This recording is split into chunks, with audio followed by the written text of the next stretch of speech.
ঠাকুরপো, ও দিগ্গজ বাবু, কি ভাবছেন? ভাবছি। কি লিখব। কি লিখবে? ভাবছি। কি ভাবছি? বেশ তো, ভাবো না, ভাবো আর লেখো, কিন্তু ও খাতায় নয়, আমি খাতা বানিয়ে দেবো।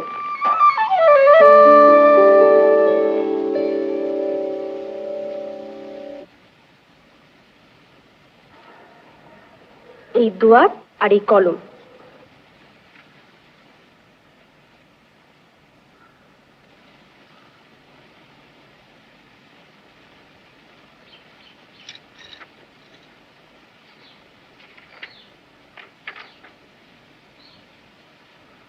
হে আমার শুভ্র খাতা, আমার কল্পনা এখনো তোমাকে স্পর্শ করে নাই। যেদিন শেষ পৃষ্ঠার শেষ ছত্রে উপসংহার লিখিয়া দিব, সেদিন এখন কোথায়? বাবা, খাতার কি গুণ, হাতে পড়তে না পড়তেই ভাব এসে গেল।